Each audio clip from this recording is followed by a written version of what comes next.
இந்த நாளிலே நாம் பார்க்க இருக்கிறதான ஒரு செய்தியினுடைய தலைப்பு, முக்கியமான ஒரு செய்தி இது. தீமையின் உரமிடுதல். பொதுவாக செடி மரங்கொடிகளுக்கெல்லாம், பயிர்களுக்கு எல்லாமே என்ன பண்ணுவோம்னா, அதை இது பண்ணுறதுக்கு முன்னாடி நல்லா உழுது அதுக்குரிய சில எருவெல்லாம் போடுவோம். அந்த செடி நல்லா வளரணும், நல்ல பலன் தரணும் அப்படின்னு சொல்லிட்டு தான் அந்த உரமிடுகிறதான காரியங்களை செய்யணும். இந்த நாளில் நம்முடைய வாழ்க்கையிலுமே நல்ல உரம் இடுகிறதும் இருக்கிறது, தீமையான உரம் இடுதலும் இருக்குது. இதனால தான் நிறைய பிரச்சனைகளுக்கு நம்ம ஜெபம் பண்ணும் பொழுது அந்த பிரச்சனை மாறவே இருக்குதில்லை. ஏன்னா அதுக்கு ரொம்ப ஸ்ட்ராங்காக உரம் இட்டுருக்குறாங்க, தீமையான உரம். அதனால தான் அது அவ்வளோ சீக்கிரமாக அழிக்க முடியல. ஒரு பக்கம் அழித்தா இன்னொரு பக்கம் வேறு பக்கமாக முளைக்குது.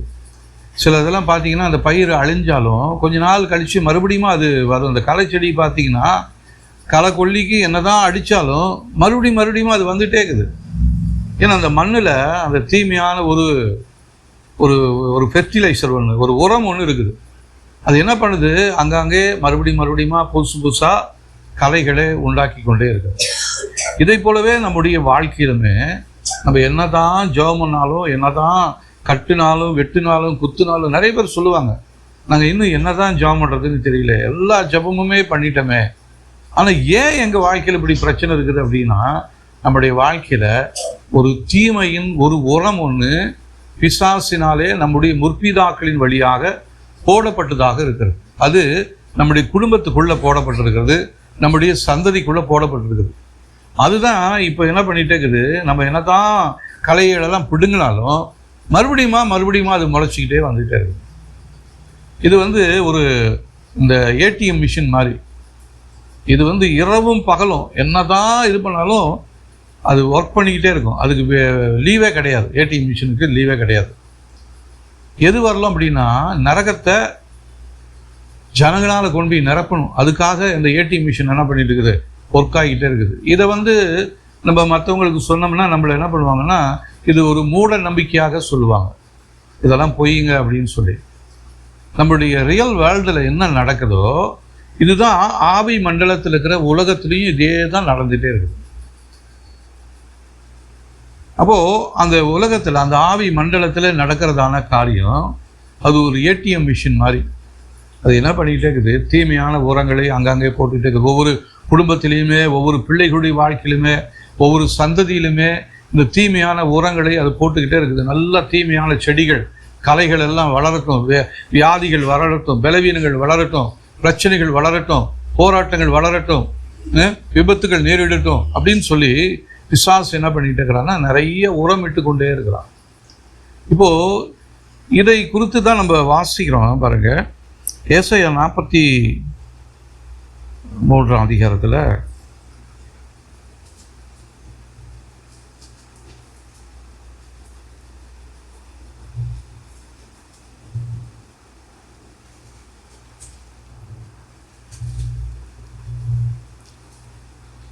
ஒரு மனுஷனுக்கு பலா இன்னொரு மனுஷனை மாற்றலாமா, உபயோகப்படுத்தலாமா? இப்போ எனக்கு பலா இன்னொரு மனுஷனை உபயோகப்படுத்துறது, எனக்கு சேர வேண்டிய நன்மைகளை அவனுக்கு கொண்டு போகிறது, அவனுக்கு சேர வேண்டிய தீமைகளை எனக்கு கொண்டு வர்றது. இப்படி மனுஷனை மாற்றலாமா அப்படின்னா, ஏசாயா 43 அதிகாரம் 4ஆம் வசனம் பாருங்க. ஏசாயா 43 அதிகாரம் 4ஆம் வசனம் பாருங்கள், அது வாசிக்க பார்க்கலாம்.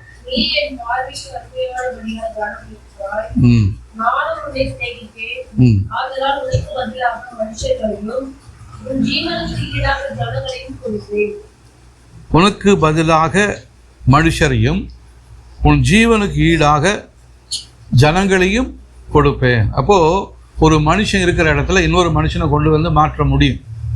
இன்னொரு மனுஷனுக்கு சேர வேண்டியதான நன்மைகளை நான் பெற்றுக்கொள்ளலாம், எனக்கு சேர வேண்டிய தீமைகளை அவனுக்கு கடத்தி விடுவது. இதுதான் அந்த மந்திர சூனியங்கள் இதெல்லாம் என்ன பண்ணுதுன்னா அப்படி தான் மாற்றி விடுது. இங்கே இருக்கிறது அங்கேயும், அங்கே இருக்கிறதுமா இங்கேயுமா மாற்றி விட்டுட்டே இருக்குது.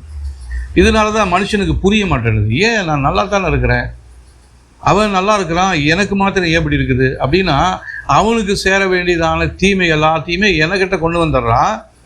எனக்கு என்னுடைய லக்கை குறித்து ஆண்டவர் ஒரு லக்கு ஒன்று வச்சிருப்பார். ஒவ்வொரு மனுஷனுக்கும் ஒரு எதிர்காலத்தை வச்சிருக்கிறாரு. அந்த எதிர்காலம் மாற்றப்படுது.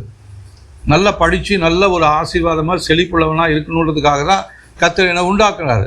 ஆனால் அறியாமையினால் பிசாசு என்ன பண்ணிடுறான்னா, எனக்காக கடவுள் நியமிக்கப்பட்டதான அந்த லக்கை வேற ஒருத்தனுக்கு மாற்றி விட்டுறான். நான் சொல்கிறது புரியுதுங்களா? அப்போ நான் நல்லா இருக்க வேண்டியதான நான் என் வாழ்க்கைக்குள்ள ஒரு தீமை வந்துடுது. என் குடும்பம் நல்லா இருக்க வேண்டிய குடும்பம், என் குடும்பத்தில் ஒரு பெரிய அழிவு ஒன்று வருது. என் சந்ததியில் ஒரு பெரிய அழிவு வந்துடுது. என் பிள்ளைகளுடைய வாழ்க்கையில் ஒரு பெரிய அழிவு வந்துடுது. ஏன்னா அது வேற ஒரு இடத்துல இருந்து திசை மாற்றப்பட்டதாக இருக்கிறது. இதுதான் இந்த ஆவிக்குரிய உலகத்தில் நடந்து கொண்டே இருக்கிறது. இதை பார்க்கணுன்னா நம்முடைய ஆவிக்குரிய கண்கள் திறக்கப்பட்டாலுடைய இதை நம்மளால் என்ன பண்ண முடியாது, உணரவே முடியாது.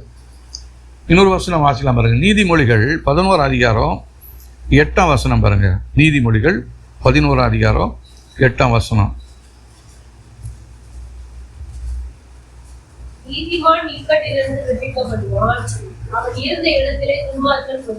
இங்க ஆண்டவர் செய்யற ஒரு காரியம், நீதிமானுக்கு என்ன பண்றாரா, என்னை எல்லா இக்கட்டிலிருந்தும் கர்த்தர் என்ன பண்றாரு, விடுவிக்கிறாரு. நான் இருக்க வேண்டிய இடத்துக்கு என்ன வந்துடுறான், துன்மார்க்கம் வந்துடுறான். எனக்கு இக்கட்டு நேரிடணும், எனக்கு ஆபத்து நேரிடணும். ஆனால் அந்த ஆபத்து நேரத்தில் கர்த்தர் என்ன பண்ணுறாரு, என்ன தூக்கி அந்த பக்கமாக கொண்டு போய் வச்சுறாரு. அந்த ஆபத்து நடக்கணும் இல்லை, அதுக்கு அந்த துன்மார்க்கன், ஆண்டவர் அறியாதவன், பிசாசை ஆராதிக்கிறவன், அவன் என்ன பண்ணுறான், அந்த இடத்துல அந்த அழிவுக்குள்ளே மாட்டிக்கிறான். இதுதான் இன்னைக்கு உலகம் முழுசும் நடந்துக்கிட்டே இருக்குது. நமக்கு நடக்க வேண்டியதான நன்மைகள் மற்றவங்களுக்கு போயிடுது, மற்றவர்களுக்கு நடக்க வேண்டிய தீமைகள் நமக்கு வந்துடுது. ஆனால் நம்ம தேவனை என்னைக்கு அறிந்து தெரிந்து கொள்ளமோ அன்னைக்கு கர்த்தர் என்ன பண்ணுறாருன்னா நமக்கு ஒரு பாதுகாப்பு வச்சுருக்கிறார். ஒரு இடத்துல ஒரு தீமை வருது அப்படின்னா கர்த்தர் என்ன பண்ணுவாருன்னா என்னை விலக்கிட்டு அந்த இடத்துல ஒரு துன்மார்க்கம் மாட்டிக்குவான். ஒரு ஆக்சிடென்ட் இருக்குதுன்னு வச்சுங்களேன், அந்த ஆக்சிடென்ட் நடக்கணும்னு பிசாசு பிளான் பண்ணி வச்சுருப்பான். ஆனால் அந்த ஆக்சிடென்ட் நேரத்தில் கர்த்தர் எனக்கு வேறு ஏதோ ஒரு வேலையை கொடுத்து ஒரு வேளை அந்த பக்கம் போகாமல் இருக்கலாம், இல்லைன்னா வேற ஒரு வழியாக என்னை திருப்பி விட்டுருவார். ஆனால் இந்த ஆக்சிடென்ட் பிசாசு என்ன பண்ணுவோம், அந்த இடத்துல இன்றைக்கி இவன் வருவான், இவனை கமுத்தி விட்டுருணும்னு அது காத்துக்கிட்டு ரெடியாக இருக்கும். அந்த இடத்துல வேற ஒருத்தன், ஆண்டவர் அறியாத ஒருத்தன் அதில் மாட்டிக்குவான். இப்படி தான் இந்த உலகத்தில் நடந்துக்கிட்டே இருக்குது. இதுக்கு காரணம் என்னன்னா, பிசாசு நம்முடைய வாழ்க்கையில் தீமையான உரங்களை வைத்து நம்மை நல்லா செழித்தோங்க செய்து நல்லா வளர்ச்சி அடைகிற நேரத்தில் ஒரு பெரிய ஒரு விபத்தையோ ஒரு ஆபத்தையோ கொடுத்து நம்மளை கீழே விழ தள்ளிடுவோம். இப்படி தான் மனுஷர்களுக்குடைய வாழ்க்கையில் நிறைய காரியங்களை பிசாசு செஞ்சுக்கிட்டே இருக்கிறான். இன்னொரு காரியத்தை பார்க்கலாம் பாருங்களேன். சில நற்பழக்கங்கள் நம்முடைய வாழ்க்கையிலேருந்து மாற்றப்படுமா அப்படின்னா, நல்ல குணங்கள் நல்ல பழக்கங்கள் நம்முடைய வாழ்க்கையில் இருக்கும். ஆனால் சில நேரத்தில் நம்மை விட்டு மாறிட்டு மற்றவங்களுக்குரிய தீமையான அந்த பழக்க வழக்கங்கள் என்னுடைய வாழ்க்கைக்குள்ளே வந்துடும். மற்றவன் என்னுடைய நல்ல பழக்க வழக்கங்கள் எல்லாத்தையும் எடுத்துட்டு மற்றவனுக்கு இருக்கக்கூடிய தீமையான பழக்க வழக்கங்களை எனக்குள்ளார கொண்டு வச்சிருவான். அது எப்படி நடக்கும் அப்படின்னா, ஆதியாகம புஸ்தகத்தில் பாருங்கள். ஆதியாகம புஸ்தகம் 48ஆம் அதிகாரம் 13ஆம் வசனம் பாருங்களேன். இங்கே ஒரு மனுஷனுடைய மூளை பகுதியே மாற்றப்படுகிறது. நிறைய அந்த ஹார்ட்லலாம் இன்னைக்கு புதுசாக மாற்றுறாங்க இல்லைங்களா. பழைய இருதயத்தை எடுத்துகிட்டு புது இருதயத்தை மாற்றுறாங்க, புது கிட்னியை மாற்றுறாங்க, பழுதடைஞ்ச கிட்னியை எடுத்துகிட்டு புதிதான ஒரு கிட்னியை வைக்கிறாங்க, இல்லைன்னா உடஞ்சி போன ஒரு எலும்பை எடுத்துகிட்டு வேற ஒரு புது எலும்பை வச்சு ஏதோ ஒன்று பண்ணி இன்றைக்கி எவ்வளோ விஞ்ஞானத்தில் பண்ணிகிட்டே இருக்கிறான். ஆனால் இந்த மூலப்பகுதியை யாராலையுமே மாற்ற முடியாது. ஆனால் இந்த மூலப்பகுதியை பிசாசு மாற்றும், ஆண்டவரும் மாற்றுவார். ஆதியாகமத்தில் 48ஆம் அதிகாரம் 13ஆம் வசனம் பாருங்களேன்.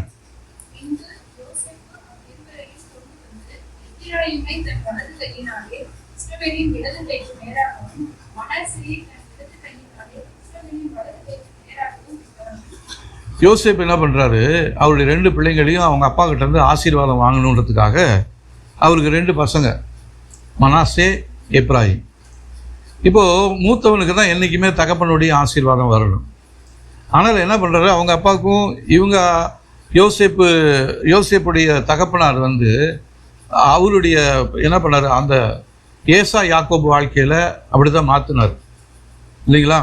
யோசேப்புடைய தகப்பன் யாக்கோபு அவர் அப்படி தான் என்ன பண்ணார், அவங்களுக்கு அண்ணனுக்கு சேர வேண்டியதான ஆசீர்வாதத்தை இவர் தந்திரமாக போய் மாற்றிக்கிட்டு வந்தார்.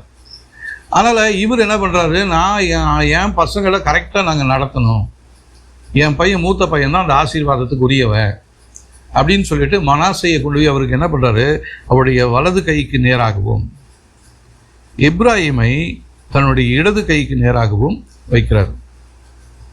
எப்ராஹிமை தனது வலது கையினாலும் இஸ்ரவேலின் இடது கைக்கு நேராகவும், மனாசையை தன் இடது கையினாலே இஸ்ரவேலின் வலது கைக்கு நேராகவும் விட்டார். இப்போ இவருடைய யோசனை என்னன்னா, அப்பா வலது கையினாலே என் பையன் மூத்த பையனை தொட்டா மூத்த பையனுக்குரிய ஆசீர்வாதம் என் சந்ததி மேலே வரும் அப்படின்னு சொல்கிறாரு. ஆனால் அவங்க அப்பா என்ன பண்ணுறாரு பாருங்களேன், 14 வாசிக்கலாம் பாருங்க, 14 18 வசனங்களை வாசிக்கலாம் பாருங்களேன். 14 இல்லைப்பா, 48 அதிகாரம் 14 வசனமா?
பொதுவாக மூத்த பிள்ளைகளுக்கு சேஷ்டபுத்திர பாகம்ன்ற ஒரு ஆசீர்வாதம் உண்டு. எல்லா குடும்பத்திலையுமே தலைச்சம் பிள்ளைக்கு ஒரு ஆசீர்வாதம், ஒரு சிறப்பு அந்தஸ்து கொடுப்பாங்க.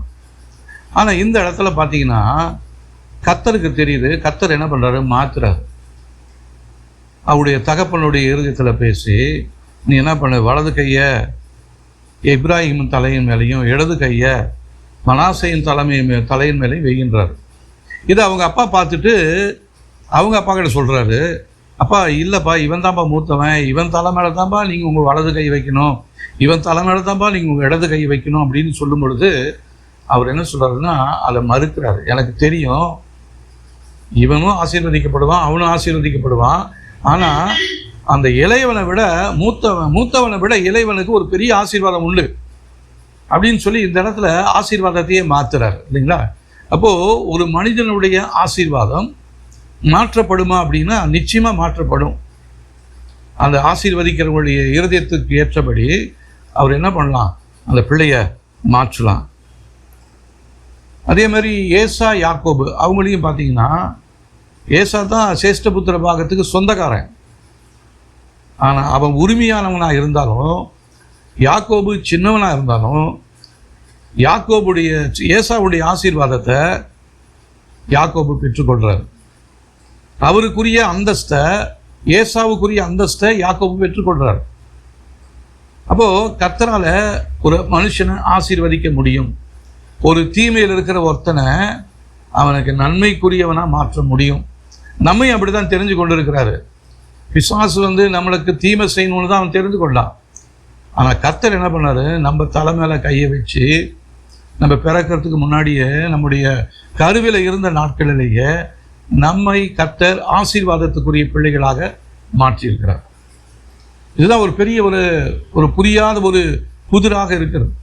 ஒரு மனுஷனுக்கு பதிலாக இன்னொரு மனுஷனை மாற்ற முடியுமானா நிச்சயமாக மாற்ற முடியும். ஆண்டவர் ஒரு மனுஷனை ஆசீர்வதித்து சொன்ன ஆசீர்வாதமும் திடீர்னு மாறிடும். அவன் அந்த வார்த்தைக்கு கீழ்ப்படியாமல் இருக்கும் பொழுது. இப்போது சவுலை முதலாவது அரசனாக தேவன் தெரிந்து கொண்டார்.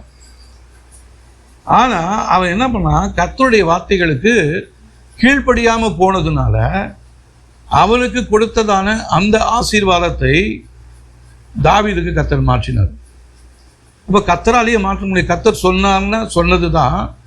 ஆனால் கர்த்தர் சொன்னதுக்கு மீறி நம்ம நடக்கும் பொழுது, நம்மை ஆசீர்வாதத்திற்கு என்று ஆண்டவர் பிரத்யேகமாக தெரிந்து கொண்டார் என்று சொன்னாலும், தேவனுக்கு பிரியமில்லாத காரியங்கள் நம்முடைய வாழ்க்கையில் நம்முடைய குடும்பத்தில் இருக்குமானால், தேவன் கொடுத்ததான ஆசீர்வாதத்தை நிச்சயமாகவே நம்மால் பெற்றுக்கொள்ளவே முடியாது. அதனால் ரொம்ப ஜாக்கிரதையாக இருக்கணும் இந்த நாட்களில். கர்த்தர் கொடுத்த ஆசீர்வாதம் எனக்கு தான் கொடுத்துருக்கிறாரு.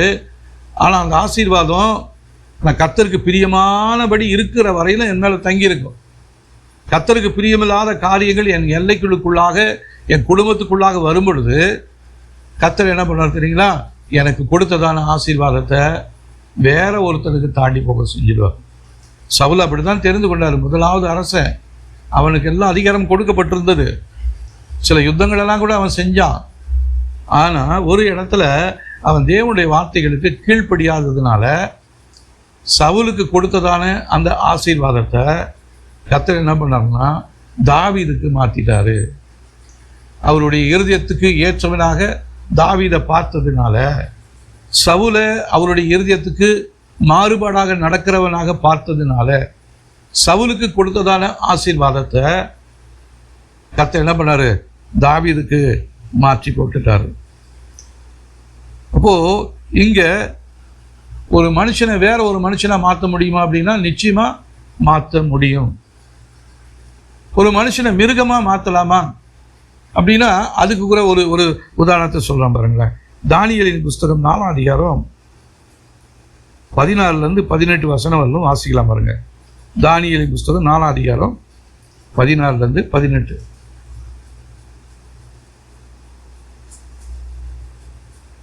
தானியேல் 4:16 18 வரலும். அவனுடைய இருதயம் மனுஷ இருதயமாயிராமல் மாறும்படி மிருக இருதயம் அவனுக்கு கொடுக்கப்பட கடவுது. இப்படி இருக்க அவன் மேல் 7 காலங்கள் கடந்து போக இருக்கும்.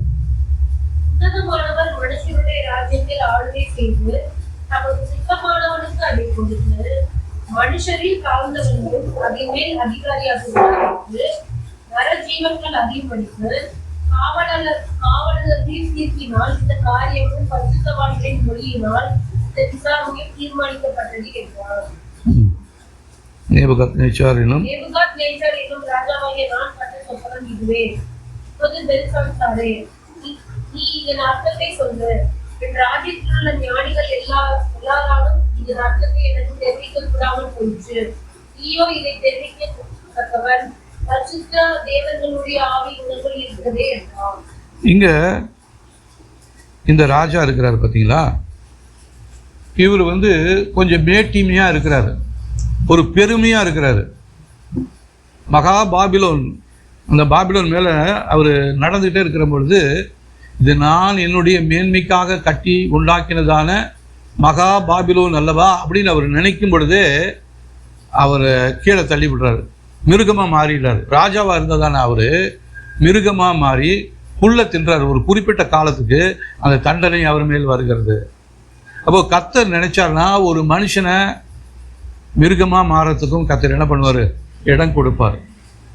மிருகமாக இருந்ததான மனிதனை நல்லவனாக மாற்றுறதுக்கும் தேவனால் முடியும். நம்ம சாட்சி கேட்டிருக்கோம் இல்லைங்களா? எவ்வளோ பெரிய கோபக்காரங்க, கொலைக்காரங்க எல்லாமே அவங்க திரும்பி ஆண்டவரை ஏற்றுக்கொண்டு நல்ல வழியில் நடந்து தேவனுடைய அன்பினால் நிரப்பப்பட்டவங்களா இருக்கிறாங்க. அதே நேரத்தில் தேவனுடைய குடும்பத்தில் பிறந்தும் தேவனுக்கு சித்தமில்லாத காரியத்தை நம்முடைய இருதயத்துக்குள்ள கோபத்திலையும் பொறாமையிலையும் நம்முடைய இருதயம் நிரம்பி இருக்குமானால், நம்ம நல்லவனாக உருவாக்கப்பட்டாலும் நம்மையும் மிருக குணமாக உள்ளவனாக மாற்றிடுவார். கடந்த நாட்களில் ஒரு காரியம் நடந்தது. ஒரு நல்லா இருந்ததான ஒருத்தர் அவங்க என்ன பண்ணுறாங்க தெரியுங்களா? கொலை செய்கிற அளவுக்கு அவங்களுக்குள்ள ஒரு எண்ணம் வந்துடுது. இது எப்படி மாறுது அப்படின்னா, தேவனுக்கு பிரியமில்லாத காரியங்கள் அவங்களுடைய இருதயத்துக்குள்ளே இருக்கும் பொழுது, குடும்பத்துக்குள்ளே இருக்கும் பொழுது, அவங்க ரட்சிக்கப்பட்டிருந்தாலும் ஞானஸ்தானம் எடுத்தாலும் தேவனை ஆராதிக்கிறவங்களாக இருந்தாலும் ஒரு குறிப்பிட்ட காலகட்டத்தில் குறிப்பிட்ட சூழ்நிலையில் இவங்களுக்கு திடீர்னு ஒரு கோபம் வந்துடும். கொலை செய்கிற அளவுக்கு அவங்க என்ன பண்ணுவாங்கன்னா துணிஞ்சு போய் கொலையே பண்ணுறதுக்கு ஆரம்பிச்சிடுவாங்க. இப்போ இது ஏன் நடக்குது அப்படின்னா, அவங்களுடைய முற்பிதாக்களின் வழியாக போடப்பட்டதான தீமையான உரங்கள் அந்த குடும்பத்தில் இன்னும் அதிகமாக இருக்குது. அதுதான் அந்த வேறு வழியாக என்ன பண்ணிகிட்டே இருக்குது, இன்னைக்கு குடும்பத்துக்குள்ள ஒரு சீரழிவை ஏற்படுத்தி கொண்டே இருக்கிறது. இதை புரியாதபடி இது என்னமோ முட்டாள்தனமாக பேசிகிட்டு இருக்கிறாங்க அப்படின்னு நம்ம நினைக்கிறோம். ஆனால் இதை பார்க்கணுன்னா நம்முடைய ஆவிக்குரிய கண்கள் திறக்கப்பட்டால் ஒழிய இதை நம்ம உணர முடியாது. நல்லா இருந்தால் தானே, நல்லா இருந்தவங்க தானே, நல்லா இருந்த குடும்பம் தானே, ஏன் இப்படி ஒரு கொலைகாரங்களாக மாறிட்டாங்க? கொலை செய்கிற அளவுக்கு அவங்களுக்கு எப்படி அவங்களுடைய புத்தி மாறிச்சு அப்படின்னா அதுக்கு காரணம் அவங்களுடைய பரம்பரை, அவங்களுடைய அஸ்திபாரம், அவங்களுடைய தலைமுறை. அதில் தீமையான ஒரு உரத்தை பிசாசு போட்டு அவங்கள வளர்த்துக்கிட்டே இருக்கிறான். ஆனால் இவங்க என்ன பண்ணுறாங்க, ரட்சிக்கப்பட்டு ஞானஸ்நானம் எடுத்து தேவனை ஆராதித்து சபைக்கு வந்துக்கிட்டே இருந்தவங்க ஒரு குறிப்பிட்ட காரியத்தில் அவங்களுக்கு ஏற்பட்ட ஒரு கோபத்தினால, மன்னிக்க முடியாத ஒரு காரியத்தினால, சபையிலையும் நம்ம எவ்வளோ தடவை சொல்கிறோம், கசப்பு நமக்குள்ள இருதயத்துக்குள்ளார இருக்கக்கூடாது. அதை வச்சுக்கிட்டு நம்ம என்ன பண்ணக்கூடாது, ஞானஸ்நானம் திருவிருந்து எடுக்கக்கூடாதுன்னு சொன்னாலும் நிறைய பேர் என்ன பண்ணிக்கிட்டே இருக்கிறாங்க அப்படின்னா அந்த குணத்தை மாற்றுறதே இல்லை, ஆண்டவருடைய வார்த்தைகளுக்கு கீழ்ப்படுகிறதே இல்லை. அவங்களுடைய இஷ்டத்துக்கு என்ன செய்யணும்னு அதை மாத்திரம் அவங்க என்ன பண்ணிக்கிட்டு இருக்கிறாங்க, செய்கிறாங்க. அதனால் அவங்களுடைய குணம் என்ன ஆகிடுதுன்னா மனுஷராக இருக்கிறதான அவங்களுடைய புத்தி மிருக புத்தியாக மாறிடுது, கொலைக்காரணவனாக மாறிடுறாங்க. இப்படி தான் நிறைய தேவனுடைய பிள்ளைகள் இந்த நாட்களிலே தேவனுக்கு பிரியமில்லாத காரியங்கள் நம்முடைய வாழ்க்கைக்குள்ளே இருக்கும் பொழுது, குடும்பத்துக்குள்ளே இருக்கும் பொழுது அது நம்மளை என்ன பண்ணிடணும்னா ஒரு கொலைகாரனாக மாற்றிடும், பாவம் செய்கிறவனாக மாற்றிடும், பொய் சொல்கிறவனாக மாற்றிடும், திருடுறவனாக மாற்றிடும். இப்படி நம்மளை எல்லாத்தையுமே மாற்றும்படியாக தேவன் இந்த பூமிக்கு வந்து ரத்தத்தை சிந்தி நம்மளை மாற்றணும்னு சொல்லி நம்மளை தெரிந்து கொண்டு அபிஷேகித்து நமக்குள்ள ஆவியினுடைய அபிஷேகத்தை கொடுத்திருந்தாலும் நமக்குள்ள இருக்கிறதான தேவனுக்கு விருப்பமில்லாத சில சுபாவங்கள், சில பாவங்கள் நமக்குள்ள இருக்குமானால் அது நம்முடைய சூழ்நிலையை மாற்றிடும். சாதாரணமாக இருக்கிறதான நம்மளை ஒரு மிருகமாக மாற்றிடும். அதனால் இந்த நாட்களில் நம்ம ஆராய்ந்து பார்க்கணும், என் வாழ்க்கைக்குள்ளே நான் கர்த்தர் சொன்னதான எல்லா வார்த்தைகளுக்கும் நான் கீழ்ப்படிஞ்சிருக்கிறேன். நான் ஏதாவது ஒரு வார்த்தையில் நான் அவருக்கு கோபம் ஊட்டி அவருக்கு விருப்பமில்லாத காரியங்களை நான் செஞ்சுருக்கிறேனா, அவருக்கு விருப்பமில்லாத காரியத்தை நான் பார்த்துருக்கிறேனா, அவருக்கு விருப்பமில்லாத காரியத்தை நான் பேசியிருக்கிறேனா, அவருக்கு விருப்பமில்லாத இடத்துல நான் நடந்திருக்கிறேனா, அவருக்கு விருப்பமில்லாத இடத்துல நான் உட்கார்ந்து இருக்கிறேனா, நம்முடைய சேர்க்கை எவ்விதமாக இருக்கிறது அந்த சேர்க்கை. அதனால தான் அந்த 1ஆம் சங்கீதத்தில் சொல்லப்பட்டிருக்கிறது, பரியாசக்காரன் உட்காரும் இடத்தில் உட்காராமலும் பாவிகளுடைய வழியில் நில்லாமலும் கர்த்தருடைய வேதத்தில் இரவும் பகலும் தியானமாக இருக்கிற மனுஷன் பாக்கியவான், அவன் செய்வதெல்லாம் வாய்க்கும். ஆனால் நம்ம கர்த்தரை நம்பி தான் இருக்கிறோம், நம்ம செய்கிற காரியம் எல்லாமே வாய்க்குதான்னா ஏதோ 100ல் 1 2 வாய்க்குது, நிறைய பேர் நிறைய என்ன ஆயிடுது, மிஸ் ஆகிடுது. அப்படின்னா கொஞ்சம் யோசிக்கணும், என் வாழ்க்கைக்குள்ள இருதயத்துக்குள்ள நான் தேவனை உண்மையாக நேசிக்கிறேன்னா, இல்லைன்னா ஒரு வேஷம் போட்டுக்கிட்டு நான் என்ன பண்ணியிருக்கேன், ஒரு முகமூடி அணிஞ்சிக்கிட்டு நானும் ஒரு விசுவாசி அப்படின்னு சொல்லி வாரம் வாரம் நானும் என்ன பண்ணிட்டு இருக்கிறேன், சபைக்கு வந்து பைபிளை எடுத்துக்கிட்டு வந்து அவருக்கு விருப்பமான காரியங்கள்லாம் செய்கிறது போல் அவருக்கு காணிக்க போட்டு அவரை ஆராதித்து திருவிருந்திலையும் பங்கு கொண்டு நான் போய்கிட்டு வந்துக்கிட்டே இருக்கும் பொழுது திடீரென்று ஒரு நாளிலே காரியங்கள் மாறும். அந்த நேரத்தில் யாருமே நம்மளை காப்பாற்றவே முடியாது. அதனால் இப்போ தேவன் நமக்கு ஒரு சமயத்தை தேவன் நமக்கு கொடுத்துருக்கிறார். இந்த வருகிறதான வருஷத்தில் நம்முடைய வாழ்க்கையில் ஒரு ரெஸ்டரேஷனை ஆண்டவர் செய்கிறார். அப்போ ரெஸ்டரேஷன் செய்ய முடியாதபடிக்கு இன்னும் நம்முடைய வாழ்க்கைக்குள்ள ஏதோ ஒரு குறைவு குற்றங்கள் இருந்து கொண்டே இருக்கிறது. நம்முடைய தலைமுறையில் ஏதோ ஒரு சாபத்தினுடைய வேர் ஒன்று இன்னும் இருந்து கொண்டே இருக்கிறது. அது எப்படி முளைக்குது, தான் பிடுங்கி எரிஞ்சிட்டமே, நெருப்பில் அக்கினியில் சுடணும்னு சொல்லி ஜெபம் பண்ணனே, அது வேற ஒரு இடத்துல இருந்து அதுக்கு தீமையான உரங்கள், அதற்குரிய காரியங்களை பிசாசு சப்ளை பண்ணிக்கிட்டே இருக்கிறான். அந்த தீமையான உரங்கள் தான் நம்முடைய வாழ்க்கையில் காணப்படுகிற கசப்பு, கோபம், ஆத்திரம், வைராக்கியம், பொறாமை, எரிச்சல், மாம்சத்தின் கிரியைகள் என்று சொல்லி கலாத்தியரில் நிறைய பெரிய லிஸ்ட்டு பவுல் சொல்லிகிட்டே இருக்கிறார். அதெல்லாம் ஒவ்வொரு நாளும் நம்ம ஆராய்ந்து பார்த்து என் வாழ்க்கைக்குள்ளே இது ஏதாவது இருக்குதா அப்படின்னு நம்ம யோசித்து பார்க்கணும். நம்ம மனுஷன்தான், ஆனால் இந்த காரியத்தையே சொல்லிக்கிட்டே நம்ம எவ்வளோ நாளைக்கு ஓடுறது, நானும் மனுஷன் தானே, எனக்குள்ளார இருக்கத்தானே செய்யும் அப்படின்னா நம்ம மனுஷனாக இருந்தாலும் கர்த்தர் என்ன பண்ணிக்கிறாரு, நம்மளை தேவர்களாக மாற்றும்படியாக தம்முடைய ஆவியானவரை நமக்கு கொடுத்து தம்முடைய வெளியேறப்பட்ட ரத்தத்தை நமக்காக சிந்தி நம்மளை கழுவி பரிசுத்தமாக்கி எஜமானனுக்கு பிரயோஜனம் உண்டாக்கக்கூடிய பாத்திரங்களாக கர்த்தர் நம்மை மாற்றியிருக்கிறார். நம்ம நிறைய நேரத்தில் பிரயோஜனமான பாத்திரங்கள் அசுத்தமான காரியத்தில் போய் கலந்து கொள்கிறோம். ஆனால் தான் அவிசுவாசிக்கும் விசுவாசிக்கும் பங்கு எதுன்னு சொல்கிறார். நம்ம நிறைய நேரத்தில் போய் காம்ப்ரமைஸ் பண்ணி அவிசுவாசிகளோடு போய் உட்காந்துட்டு சில காரியங்களை அவங்களுக்குள்ளே போய் பங்கு கொள்கிறோம். அதுக்காக தான் தேவனுடைய வார்த்தை சொல்லுது, விசுவாசிகளுக்கும் அவிசுவாசிகளுக்கும் சம்பந்தம் ஏது? நமக்கு சம்பந்தம் எங்கே இருக்குது? யாரோட நம்முடைய சம்பந்தம் இருக்குது? தீமையான நபர்களோடா? அவங்களுக்குள்ளே இருக்கிற அந்த தீமையான காரியங்கள் நம்முடைய வாழ்க்கைக்குள்ளே வந்துடும். நம்ம என்ன தான் பரிசுத்தமாக ரட்சிக்கப்பட்டு அந்நிய பாஷை பேசி ஆவியில் நிறைந்து கொண்டிருந்தாலும் அங்கிருந்து வருகிறதான சில தாக்கங்கள் பிரசங்கில் இருக்குது இல்லைங்களா? கொஞ்சம் ஒரு செத்த ஈ என்ன பண்ணுமா, பரிமளக்காரனுடைய தைலத்தை நார பண்ணிடும். இப்போ நம்ம ரொம்ப வாசனை உள்ளவங்களா இருக்கிறோம். ஆனால் ஒரு செத்து போன ஈ ஒன்று என் வாழ்க்கைக்குள்ளே வந்துடுச்சுன்னா, பாவமான காரியம் ஒன்று என் வாழ்க்கைக்குள்ளே வந்து ஒட்டிடுச்சுன்னா, அது என்னுடைய டோட்டல் லைஃபையே அது என்ன பண்ணிடும், மாற்றி போட்டுடும். தேவன் கொடுக்குற அந்த ரெஸ்டோரேஷனை என்னால் பார்க்க முடியாது. வருகிற புதிய வருஷத்தில் நமக்கு தேவன் அந்த காரியத்தை தான் நமக்கு சொல்கிறாரு. நான் உன்னை பெருசாக மாற்ற போகிறேன்.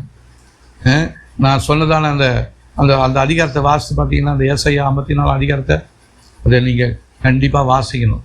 இந்த நியூ இயர் வரலும் நீங்கள் என்ன பண்ணணும், டெய்லி ஒவ்வொரு நாளும் அந்த வார்த்தையை நீங்கள் வாசிங்க. அதில் 17 வசனங்கள் இருக்குதுன்னு நினைக்கிறேன். அதை என்ன பண்ணுவோம், வாசிப்போம். ஒவ்வொரு நாள் வாசித்து தேவன் என்ன சொல்கிறாருன்னு சொல்லி நாமளே அதுலேருந்து தியானம் செய்யும் பொழுது கர்த்தர் நம்மளோட பேசுவார். தேவன் இந்த நாட்களில் கர்த்தர் நம்மளோடு பேசிக்கொண்டே இருக்கிறார். அதே மாதிரி ஒரு மனுஷனுக்குரிய பிரச்சனைகள் வேறு ஒரு மனுஷனுக்கு மாறுமா? எனக்கு இருக்கிறதான வியாதி, எனக்கு இருக்கிறதான பலவீனம் வேற ஒரு மனுஷனுக்கு மாறுமா? அதனால தான் பவுல் சொல்கிறாரு, யாரு மேலேயுமே சீக்கிரமாக கையை வைக்காத அப்படின்றார். இந்த கையை வைக்கக்கூடியதான அந்த அதிகாரத்தை ஊழியக்காரர்களுக்கு தேவன் கொடுத்துருக்கிறார். அந்த கை வைக்கும் பொழுது நான் என்ன சொல்கிறேன் அப்படின்னா, ஆண்டவரே ஒரு மனுஷனுக்கு ஒரு பலவீனம்னு சொல்லி வரார்.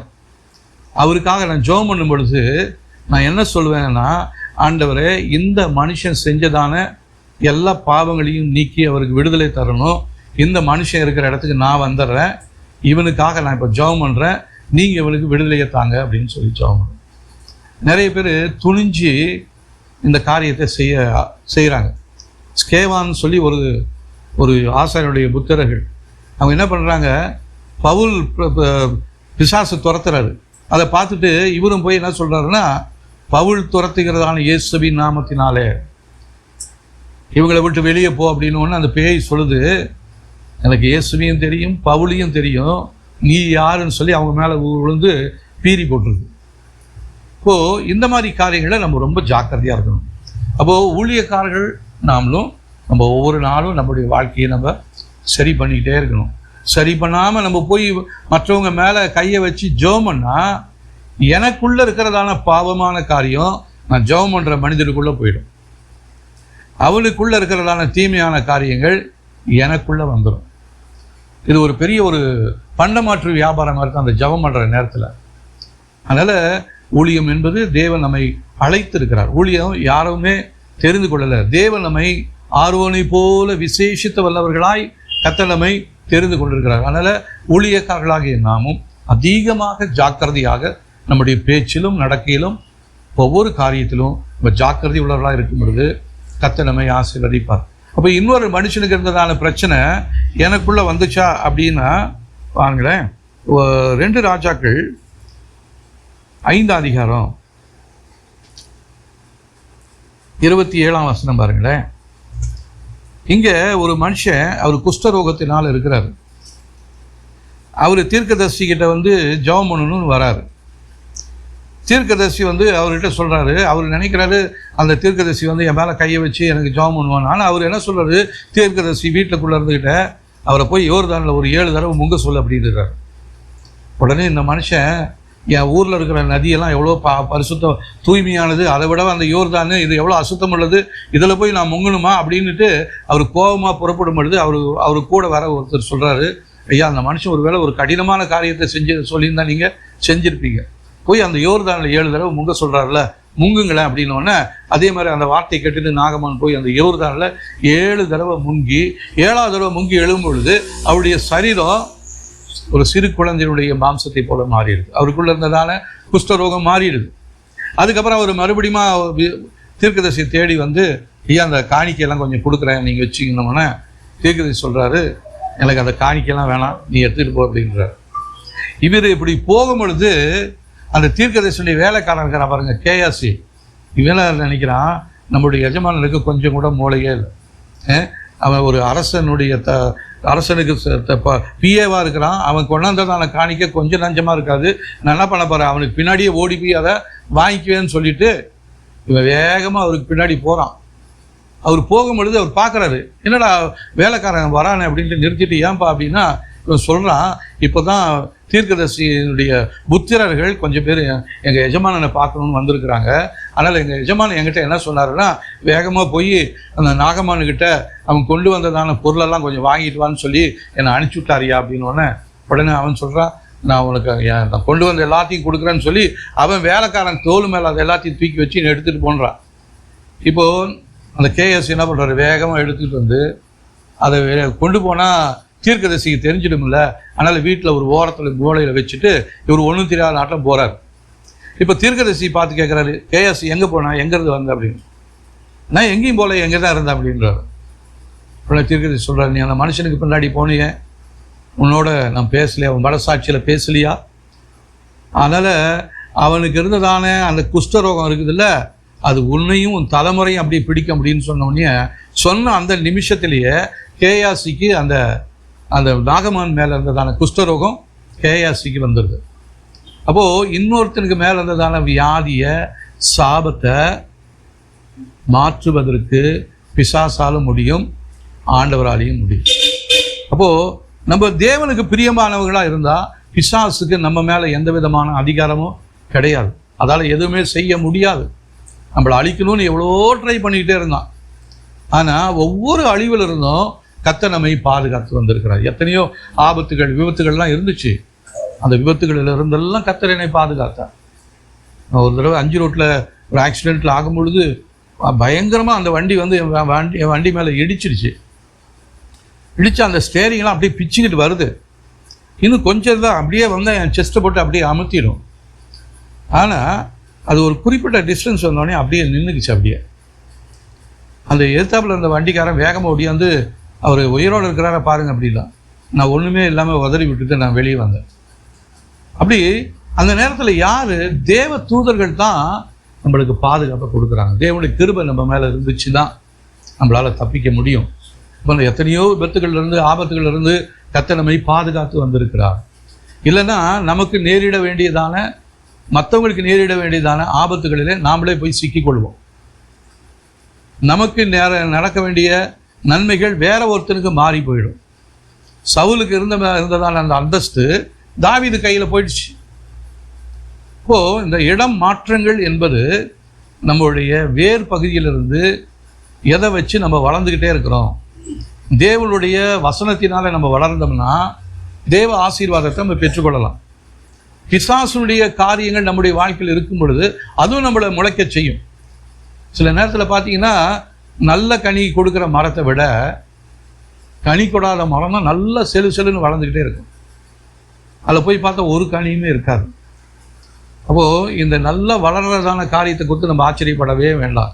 ஏன்னா கீழே உரம் என்ன மாதிரி இருக்குது, நம்ம எதில் நம்பி இருக்கிறோம், நம்முடைய நம்பிக்கை யார் மேலே வைத்திருக்கிறோம், யார் மேலே நம்முடைய வாழ்க்கை, யார் மேலே நம்முடைய அஸ்திபாரங்கள் போடப்பட்டிருக்கிறது. கர்த்தராகிய இயேசு கிறிஸ்துவின் மேல் நம்முடைய அஸ்திபாரம் போடப்பட்டிருந்தா நம்ம நிச்சயமாக நல்ல வீடாக நிலைத்திருக்கிற வீடாக மாற்றுவோம். இல்லைன்னா நம்முடைய அஸ்திபாரம் மணலின் மேலே போடப்பட்டதாக இருந்தால் ஒரு சின்ன காற்று வீசினாலும் ஒரு புயல் அடித்தாலும் வீடு இடிஞ்சு போயிடும். அதனால் இந்த நாட்களில் நாம் நம்மை சரி பார்த்து கொள்ள போகிறோம். அதற்காக நம்ம ஜெபிக்க போகிறோம். கர்த்தாவே எங்களுடைய வாழ்க்கையை புதுசாக மாற்றுங்க. நாங்கள் தெரியாமல் நிறைய காரியங்களை நாங்கள் செஞ்சிட்டோம். எங்களுக்குள்ளே இருந்ததான அந்த கசப்பு இருந்தது எனக்கு தெரியும். ஆனால் கசப்பு இருந்தாலும் அதை தெரியாத மாதிரி நான் என்ன பண்ணிட்டேன், அதை உமக்கு முன்பாக நான் என்ன பண்ணியிருக்கிறேன், நடித்து கொண்டிருக்கிறேன். திருவிருந்து ஆராதனையில் நம்ம அதை தான் ரொம்ப அதிகமாக தியானம் பண்ணணும். நம்மை நாமே நாம் நிதானித்து அறிந்தால் நாம் நியாயம் தீர்க்கப்படுவது இல்லை. நம்மை நாமே நாம் நிதானிக்க வேண்டும்.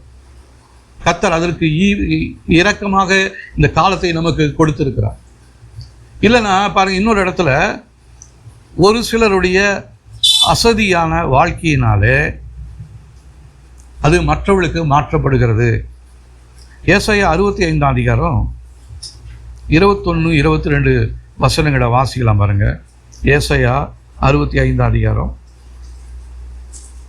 21, 22 வசனங்களை வாசிக்கும் பொழுது, வீடுகளை கட்டி அவைகளில் குடியிருப்பார்கள், ராஜதோட்டங்களை நாட்டி அவைகளின் கனியை புசிப்பார்கள்.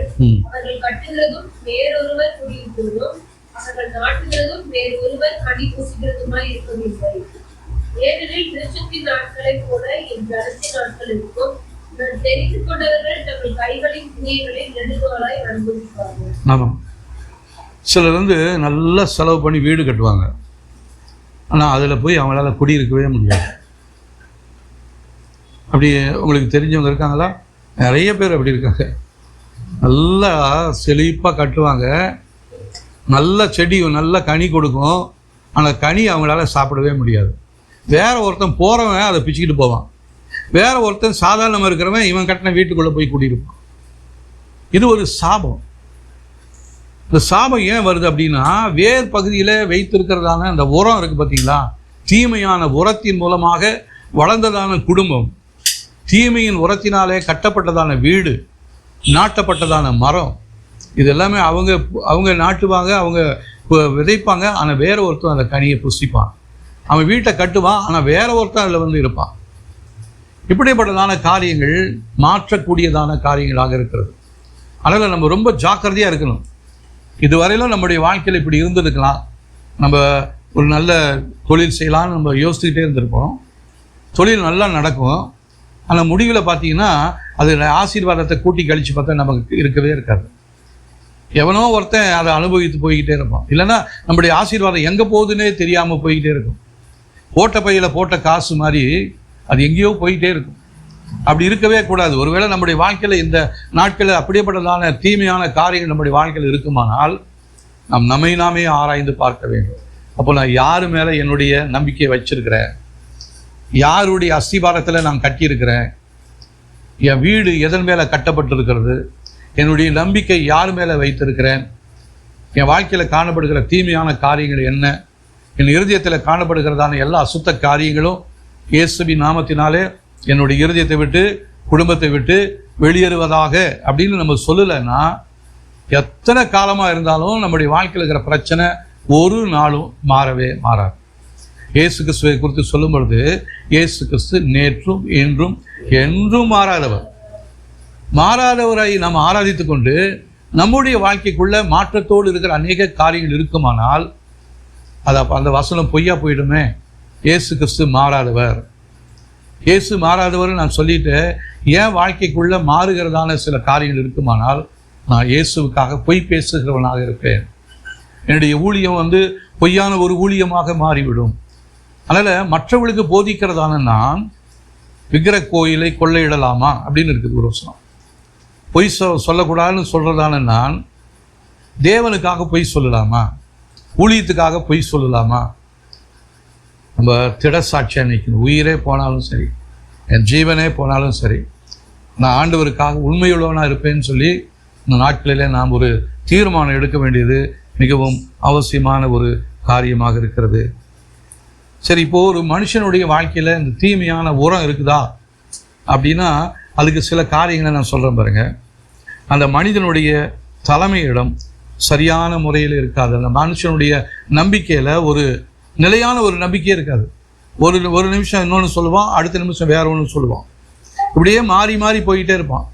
அப்படின்னா அவனுடைய உரம் தீமையான உரத்திற்குள்ள அவனுடைய குடும்பம் வளர்ந்து கொண்டு இருக்கிறது. வெற்றி பெறுகிற இடத்துல தோல்வி வரும். அடுத்தது எனக்கு தான் நினைப்பேன், ஆனால் எனக்கு கிடைக்காது, எனக்கு முன்னாடி இருந்தவாரிலும் கிடைச்சிருக்கும், எனக்கு இருக்காமல் போயிடும். அப்படின்னா தீமையான உரம் என் வாழ்க்கையில் இருக்குதுன்னு சொல்லி அர்த்தம். அடுத்ததா சொல்ல முடியாத சரீர வியாதிகள். சில வியாதிகள் பார்த்தீங்கன்னா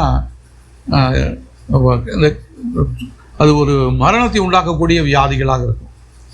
அந்த வியாதிக்காக எவ்வளவோ நம்ம மருந்து எடுக்கிறோம், மாத்திரை எடுக்கிறோம், மாறவே இல்லை. அப்படின்னா தீமையின் அஸ்திபாரங்களிலே என்னுடைய குடும்பம் இருந்து கட்டப்பட்டு வந்து கொண்டே இருக்கிறது. என் கீழே இருக்கிறதான, என் மேலே இருக்கிறதான, என்னுடைய முற்பிதாக்களின் வழியாக வந்ததான தீமையான காரியங்கள் என் வாழ்க்கையில் இருக்கிறது என்று சொல்லி அர்த்தம். அடுத்ததாக மூளை பகுதியில் சரியாக இருக்காது. திடீர்னு ஒன்று நினைப்போம், அடுத்தது வேற ஒன்று நினைப்போம். நல்லது நினைப்போம், அதை தீமைன்னு சொல்லுவோம். தீமையை நன்மைன்னு சொல்லுவோம், நன்மையை தீமைன்னு சொல்லுவோம். இப்படி ஒரு நிலையான ஒரு யோசனை இல்லாமல் நம்முடைய மூளைப்பகுதி அடிக்கடி மாறிக்கிட்டே இருந்துச்சுன்னா நம்முடைய அஸ்திபாரத்தில் தீமையின் உரங்கள், பிசாசினால் போடப்பட்டிருக்கிறதான தாக்கங்கள் நம்முடைய வாழ்க்கையில் இருக்கிறது என்று சொல்லி அர்த்தம். சரி, இதிலிருந்து வெளியே வருவதற்கு நம்ம என்ன பண்ணலாம்? இந்த மனம் திரும்பி தேவனிடத்தில் நம்மை அர்ப்பணிக்க போகிறோம். ஆண்டவரே, என் வாழ்க்கையில் காணப்படுகிற தீமையான காரியங்களை என்னை விட்டு எடுத்து போட்டுருங்க ஆண்டவரே. தீமையான உரங்கள் என்னுடைய வாழ்க்கையில் இருந்து இயேசு இரத்தத்தினாலே என் வேறு பகுதி சுத்தமாக்கப்படுவதாக. இதுக்கு மேலே என்னுடைய சந்ததி ஒரு ஆசீர்வாதமான சந்ததியாக மாறணும். இப்போ எங்கள் தாத்தா பாட்ட வழியிலிருந்து என் குடும்பத்துக்கு தொடர்ந்து வந்துட்டு இருந்ததான தீமையான காரியங்கள் என் வாழ்க்கையை விட்டு வெளியேறுவதாக. நான் அதை எனக்கு அர்ப்பணிக்கிறேன். எனக்கு சுகத்தை கொடுங்க, எனக்கு பலனை கொடுங்க, என்னை பரிசுத்தப்படுத்துங்க, என் வாழ்க்கையில் ஒரு நிலையான ஒரு காரியத்தை கர்த்தர் என் வாழ்க்கையில் காண செய்யுங்கன்னு சொல்லி நம்ம ஒப்பு கொடுத்து ஜெபிக்கணும். அப்படி நம்ம ஜெபிக்கும் பொழுது இந்த வருகிறதான இந்த நாட்களில் நம்முடைய வாழ்க்கையில் இதுவரையிலும் ரெஸ்டோரேஷன் பண்ண முடியாது, ரெஸ்டோர் பண்ணப்படாத காணப்படுகிற எல்லா ஆசீர்வாதங்களும் நம்முடைய வாழ்க்கைக்குள்ள புதுப்பிக்கப்பட்டு மறுபடியும் நமக்குள்ள கொண்டு வந்து கொடுக்க போகிறார் ஆண்டவர். இதுவரை நம்ம இழந்து போனதான எல்லாவற்றையும் கர்த்தர் மறுபடியும் நமக்கு மாற்றப் போகிறார். தீமையான காரியங்களை நன்மையாக மாற்றுவார் நம்முடைய தேவன். ஹல்லேலூயா. நம்ம இந்த நாட்களில் நம்ம இதற்காக நம்ம ஜெபிக்கலாம்.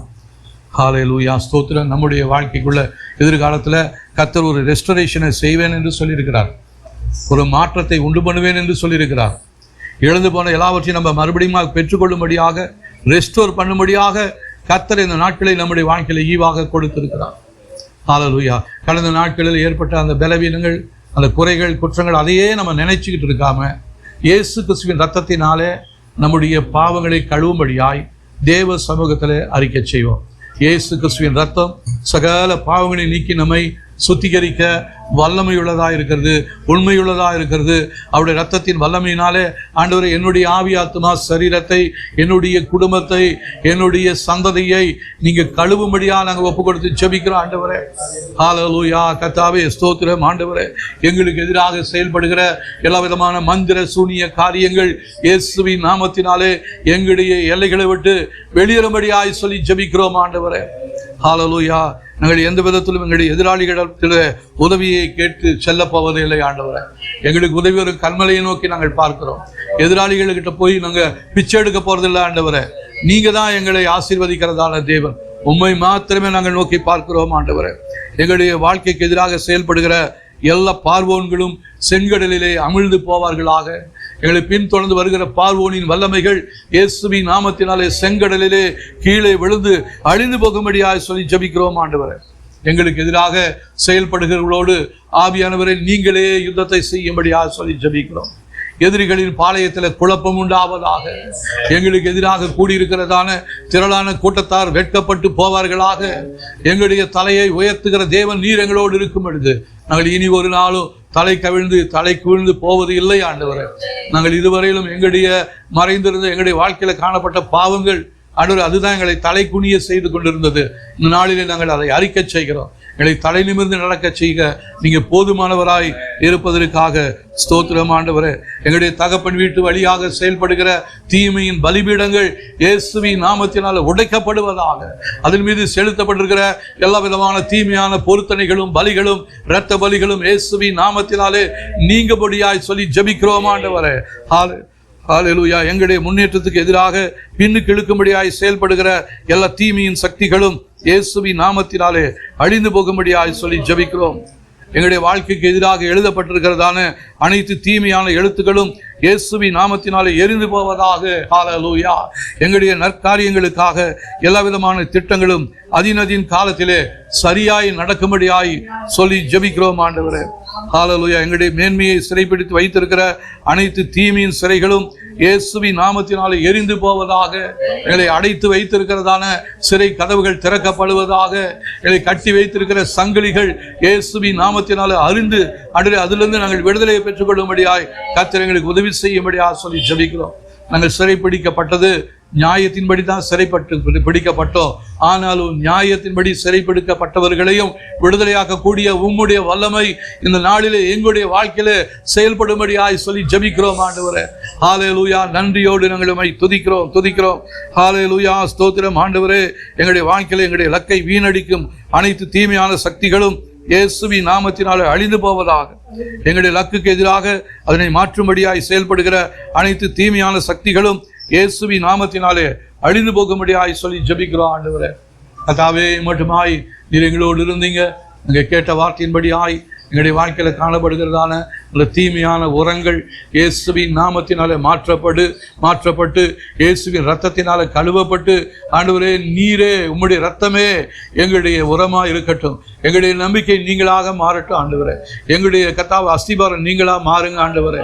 தீமையின் அஸ்திபாரங்கள் எல்லாம் எங்களுடைய வாழ்க்கையை விட்டு வெளியேறி ஆண்டவரே, எங்களுடைய அஸ்திபாரம் இயேசுவாய் கிறிஸ்துவாய் மாறும்படியாக சொல்லி ஜெபிக்கிறோம். நீரே எங்களுடைய அஸ்திபாரத்தின் மூளை கல்லா இருப்பதினாலே நன்றி சொல்கிறோம் ஆண்டவரே. இதுவரையும் நாங்கள் பார்த்ததான அனுபவித்து வந்ததான எல்லா வெட்கங்களும் அவமானங்களும் நிந்தைகளும் இயேசுவின் நாமத்தினாலே இந்த நாட்களிலே எங்களை விட்டு மாறி எங்களுடைய வாழ்க்கையில ஒரு ரெஸ்டரேஷனை கர்த்தாவே நீங்க செய்ய போதுமானவரா இருக்கிறீங்க. நீங்க வாக்கு பண்ணிருக்கிறீங்க ஆண்டவரே. நீங்க வாக்கு பண்ணினதான அந்த ஆசீர்வாதங்கள் எங்களுடைய வாழ்க்கையில திரும்பி வரும்படியா நாங்கள் ஒப்பு கொடுத்து ஜெபிக்கிறோம். இந்த ராத்திரி வேளையில எங்களுடைய வாழ்க்கையில காணப்படுகிற எல்லா தீமையான காரியங்களையும் கர்த்தர் வெளிப்படுத்துவீராக. சொப்பனங்களில் அவர்களை வெளிப்படுத்துவீராக. அவர்களை எங்களிலிருந்து வெளியேற்ற நீங்க போதுமானவரா இருக்கிறீங்க.